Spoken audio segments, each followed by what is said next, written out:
मुझे नहीं लगता कि अगर आप एनसीईआरटी नहीं भी पढ़ रहे हो तो आप कुछ बहुत ही बड़ा ब्लंडर कर रहे हो।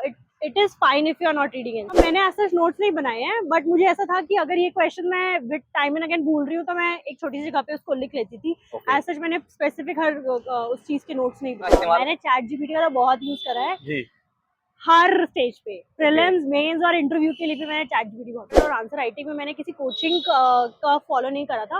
मैंने मेंस के लिए भी पीवाईक्यूज की आंसर राइटिंग की थी। आई थिंक मेरे पास कंटेंट था। बस ये कहना चाहूंगी, बी काम, बी कंपोज्ड। और prelims is around the corner, तो बस चिल तो नहीं बोलूंगी, बट काम रहिए, पीवाईक्यूज कीजिए, मॉक्स लगाइए एंड हो जाएगा। तो बहुत बहुत स्वागत है हमारे चैनल पर। Thank you. हम कैसा हो गया आपका इंटरव्यू? इंटरव्यू ठीक हुआ। मतलब यू कांट टेल ना ऐसे कि कैसा हुआ है कैसा नहीं। It is up to the panel कि उन्हें कैसा लगा है, but I have given my best I think. Okay ma'am, थोड़ा सा अपने बारे में बताइए। मेरा नाम हिमानी चान है। मैं गुरुग्राम हरियाणा से हूँ। और मैंने अपनी graduation zoology honours Gargi college Delhi university से की है। ये मेरा 6th अटेम्प्ट था एंड माय फर्स्ट इंटरव्यू। अच्छा, पहला इंटरव्यू है। ओके मैम, और मेंस इससे पहले आपने मेंस दिया या मेंस भी? हाँ, मैंने मेंस पहले 4 बार दिया है। ओके, 4 बार मेंस लिए हैं। ओके मैम, तो किस सवाल से शुरुआत हुई इंटरव्यू की? मुझे राज शुक्ला सर का बोर्ड मिला था और इंट्रोडक्शन वगैरह तो एज सच उन्होंने कुछ नहीं लिया था जो हम यूजुअली मॉक इंटरव्यूज में देखते हैं। उन्होंने डायरेक्ट मुझसे क्वेश्चन पूछा था अबाउट H1B वीजा कि उसमें उसके बारे में मेरी क्या राय है, क्या वो थ्रेट हो सकता है हमारे लिए। तो इस तरीके से मेरा इंटरव्यू शुरू हुआ था। ओके मैम, आगे सवाल पूछो उससे पहले मुझे आप अपना ऑप्शनल और बता दीजिए पहले। मेरा ग्रेजुएशन सब्जेक्ट ही है जूलॉजी। अच्छा, जूलॉजी। ओके, तो मैम इसके अलावा ऑप्शनल से कोई सवाल थे?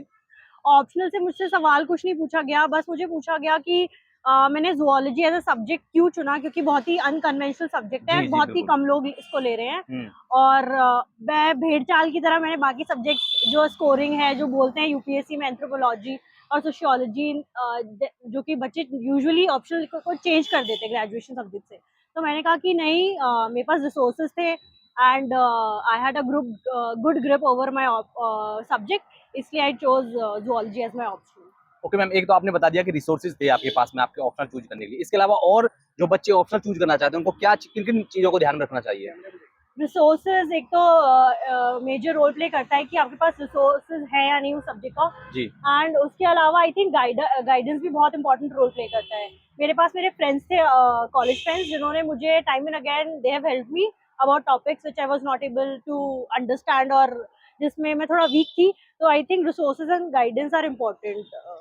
इसके अलावा कोई सिचुएशन बेस्ड कोई सवाल था यहाँ पर इंटरव्यू में? हाँ, सिचुएशन बेस्ड क्वेश्चन इसलिए था क्योंकि मेरे डाफ में रतलाम और गुरुग्राम मेंशन्ड है। और उसके बारे में डिस्कशन होते हुए मैंने इंदौर का एक आंसर में कोट किया था इंदौर को। तो मुझसे पूछा गया था कि how can you implement the cleanliness model of Indore and Gurugram. जी। ओके, इस सब के अलावा कितने सवालों में आपको सॉरी बोलना पड़ा या नहीं बोलना पड़ा? आई थिंक मुझे 2-3 क्वेश्चन में सॉरी बोलना पड़ा। मुझसे पूछा गया था कि what is the difference between an article and a schedule in the constitution? जी मैम। तो उसमें मैं ऑन द स्पॉट वो सोच नहीं पाई और मैंने उस चीज के लिए सॉरी बोल दिया कि मुझे नहीं आता, मुझे पढ़ना पड़ेगा। सॉरी बोलने में कोई दिक्कत नहीं होती है? सॉरी बोलने में कोई दिक्कत नहीं है। It is a human nature, सबको सब कुछ चीजें नहीं आ सकती। And the board was very cordial. उन्होंने ऐसा कुछ नहीं बोला कि मुझे ये क्यों नहीं आता, या फिर उनके फेस पे ऐसा कुछ एक्सप्रेशंस नहीं थे कि ओ तुम्हें ये चीज नहीं आती है, क्यों नहीं आती है, ऐसा कुछ नहीं था। The board was very cordial. और सॉरी बोलने में इतना कुछ आप गुनाह नहीं कर रहे हो। जी मैम, मॉक इंटरव्यूज आपने दिए होंगे, दोनों में क्या डिफरेंस नजर आया आपको, यहाँ पर रियल इंटरव्यू और मॉक इंटरव्यू में? मॉक इंटरव्यूज मैंने टोटल 8 दिए हैं। I won't take the names of the coaching institute, but I think mock में तो मुझे बहुत ही ग्रिल किया गया था। मुझे तो स्पेशली फर्स्ट मॉक के बाद इतना रुला दिया था। आई थॉट कि मैं नहीं कर पाऊंगी।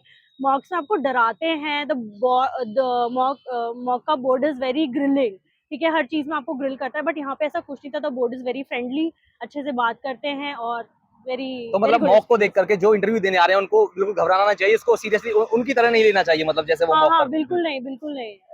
ये जो एक्चुअल इंटरव्यू है, ये ट्रस्ट में मुझे भी पहले यही फील होता था कि नहीं होगा, बोर्ड कैसा होगा एक्चुअल इंटरव्यू का, but actual interview mock interview से बहुत डिफरेंट होता है। थोड़ा सा मैम अपनी स्ट्रेटजी और बताइए, प्रीलिम्स की स्ट्रेटजी, बच्चे जो आ रहे हैं, आप क्योंकि आपने चौथा मेंस आप जैसा बता रही हैं, तो किस तरह से आपकी जो प्रीलिम्स क्रैक करने की किया जाए, क्या रणनीति उनको यहाँ पर अपनी मतलब बनानी चाहिए? Basic books is the key to clear prelims. और अपने रिसोर्सेज पे स्टिक रहिए। ऐसा नहीं कि आप आज एक सब्जेक्ट के लिए एक बुक पढ़ रहे हैं, कल कुछ और पढ़ रहे हैं, ऐसा नहीं है। जो चीज़ पढ़ रहे हैं उस पर थरो रहिए कि बस मुझे यहाँ से रिसोर्सेज पे डेविएट नहीं होना है। Just stick to your resources and you will be able to clear. आपने मैम बेसिक का आपने जिक्र किया, तो बेसिक के बारे में थोड़ा सा मैं जानना चाहूंगा, एनसीईआरटीज वगैरह के बारे में। क्या एनसीईआरटीज रिलीवेंट हैं अभी भी रिलीवेंट हैं? मैंने एनसीईआरटी 11-12 की पढ़ी थी, पर मैंने पढ़ के शायद नहीं, मैंने रिवाइज नहीं किया उन्हें। ओके। मैंने जो बाकी बेसिक बुक्स है वो की। तो मुझे नहीं लगता कि अगर आप एनसीईआरटी नहीं भी पढ़ रहे हो तो आप कुछ बहुत ही बड़ा ब्लंडर कर रहे हो। It is fine if you are not reading NCERT. बाकी बेसिक बुक आपने कहा कि उनके बारे में थोड़ा सा बताइए जरा, और क्या क्या रिसोर्सेज थे आपके, और दूसरी बेसिक बुक कौन कौन सी थी? और रिसोर्सेज में बेसिक बुक के अलावा आई थिंक मॉक्स लगाना बहुत इंपॉर्टेंट है। Okay. मैंने कम से कम 70 मॉक्स दिए हैं प्रीलिम्स के हर अच्छा। बार। तो और ऐसा नहीं है कि वो मॉक्स दिया और भूल गए, उसका ओह। एनालिसिस बहुत इंपॉर्टेंट है Okay. कि ये क्वेश्चन मेरा गलत हुआ है तो क्यों क्यों हुआ है। और PYQs, I think PYQs are the key to clear prelims. और उसमें सिर्फ ये नहीं कि क्वेश्चन समझना है आपको, यूपीएससी जो ऑप्शंस दे रही है कि वो इस क्वेश्चन में ये ऑप्शन क्यों आया है, तो उसके पीछे भी यूपीएससी का लॉजिक है। तो अगर किसी क्वेश्चन में अगर 4 ऑप्शंस हैं और उसका आंसर ठीक है, पर आपको बाकी 3 ऑप्शंस भी स्टडी कर रहे हैं कि ये क्यों है और क्या रिलेशन है। क्या उनके नोट्स बना लेनी चाहिए? मैंने ऐसे नोट्स नहीं बनाए हैं, बट मुझे ऐसा था कि अगर ये क्वेश्चन मैं विद टाइम एंड अगेन भूल रही हूँ तो मैं एक छोटी सी जगह पे उसको लिख लेती थी। Okay. एज सच मैंने स्पेसिफिक हर उस चीज के नोट्स नहीं बनाए। गूगल, चैट जीपीटी वगैरह, एआई वगैरह का इस्तेमाल? मैंने चैट जीपीटी का तो बहुत यूज करा है जी। हर स्टेज पे, प्रीलिम्स, मेंस और इंटरव्यू के लिए भी मैंने चैट जीपीटी बहुत यूज। कितना फायदा मिला? काफी फायदा मिला। मतलब कुछ ऐसे क्वेश्चंस थे कि कैसे होगा, क्या समझ नहीं आ रहा, तो chat GPT was the one destination जहाँ पे रेडीमेड आंसर मिल जाते थे। और फिर ऐसा नहीं है कि उसको रटना है, वो समझना है ऐसा क्यों है उस तरीके। उनको जो आंसर चैट जीपीटी दे रहा है, अब तो डीप सीक भी आ गया है, हाँ। तो क्या उनको नोट्स बना लेने चाहिए, लिख लेना चाहिए उनको एक जगह? हाँ, मैं उसको प्रिंट आउट करवा लेती थी। जो अच्छा। क्वेश्चंस ऐसा मुझे लगता था कि ये रेलेवेंट है, टाइम बचाने के important लिए। है। हाँ। मैंने खुद से नोट्स नहीं बनाए। ओके मैम, लास्ट में थोड़ा सा आंसर राइटिंग और मेंस के और जरा स्ट्रेटजी बताइए, फिर इस वीडियो को एंड करते हैं। हाँ, मेंस के लिए I think answer writing is very important. और आंसर राइटिंग में मैंने किसी कोचिंग का फॉलो नहीं करा था। मैंने मेंस के लिए भी PYQs की आंसर राइटिंग की थी। आई थिंक मेरे पास कंटेंट था, मेरी हैंड राइटिंग स्पीड भी अच्छी थी, बट ये था कि एक बार मैं प्रैक्टिस कर लेती हूँ तो मुझे प्रेशर मेन एग्जाम में नहीं आएगा। क्या हैंड राइटिंग रोल प्ले करती है थोड़ा बहुत? फास्ट हैंड राइटिंग स्पीड होना बहुत इंपॉर्टेंट है। Okay. पर वो ब्यूटिफिकेशन पे आप जाओगे तो I think it doesn't play a much role. Answers में क्या मैप्स वगैरह, डायग्राम वगैरह, ये सभी? वो मैंने काफी यूज करे थे, maps and diagrams, to make my answer look more prominent to the checker. ऐसे इथिक्स के लिए कुछ स्ट्रेटजी आपकी कोई अलग से?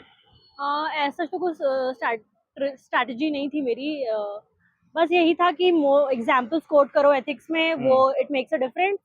ओके सर, हो गया जी। मैम लास्ट में क्या मैसेज रहेगा आपका, जो 2025 में स्टूडेंट्स बैठ रहे हैं उनको क्या कहना चाहेंगे आप? बस ये कहना चाहूंगी, बी काम, बी कंपोज्ड। और prelims is around the corner, तो बस चिल तो नहीं बोलूंगी, बट काम रहिए, PYQs कीजिए, मॉक्स लगाइए एंड हो जाएगा। Okay ma'am, thank you so much, all the best, बहुत बहुत शुभकामनाएं। Thank you.